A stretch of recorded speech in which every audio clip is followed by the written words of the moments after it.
আমাদের সবার ওই একটা ফ্রেন্ড আছে না, যে কিনা পরীক্ষার আগের দিন বলে দোস্ত আমার একদম পড়া হয় নাই, কালকে আমি ফেল করব, আমাকে দিয়ে কিচ্ছু হবে না।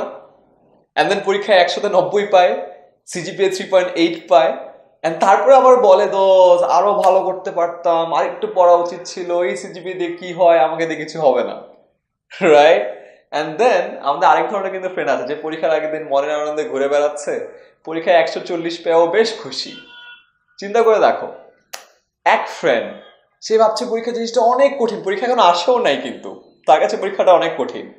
আরেকজন অনেক সহজভাবে নিচ্ছে। যেই ফ্রেন্ড পরীক্ষাটাকে কঠিন করে নিচ্ছে তার চিন্তাটা অনেকটা এরকম, যে এই পরীক্ষায় পাশ না করলে মেবি সে চাকরি পাবে না, চাকরি না পারলে সে বিয়ে হবে না, বিয়ে না হলে তার সংসার হবে না, সংসার না হলে তার লাইফ হবে না, লাইফ না হলে তার ধ্বংস অবস্থা হবে।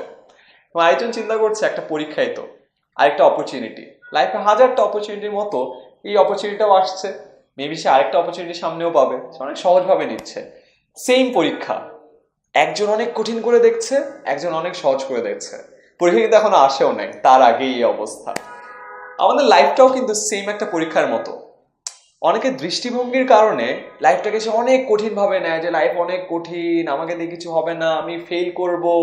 এন্ড ভালো কিছু করার পর বলে না এটা তো হইলো না, আরো কিছু করা যেত। আবার আরেকজন লাইফটাকে অনেক সহজ করে নেয় তার দৃষ্টিভঙ্গির কারণে, এবং খুব সিম্পলি তার অপরচুনিটি গুলো আসে, নেয়, সামনে অপরচুনিটির জন্য ওয়েট করে, ফেইলিয়ার আসলে খুব সহজভাবে নেয়। তুমি চিন্তা করো, সেম লাইফ সেম রিয়ালিটি, অনেকের দৃষ্টিভঙ্গির কারণে জিনিসটা অনেক কঠিন হয়ে যায়, অনেকের দৃষ্টিভঙ্গির কারণে জিনিসটা অনেক সহজ হয়ে যায়। তো তোমার লাইফের যে আউটকাম সেটা কিন্তু অনেকটা নির্ভর করে তোমার দৃষ্টিভঙ্গির উপরে। কেউ জিনিসটাকে অনেক কঠিন করে ফেলে, কেউ জিনিসটাকে অনেক সহজ করে নেয়, এবং এই চয়েসটা কিন্তু তোমাদের হাতে।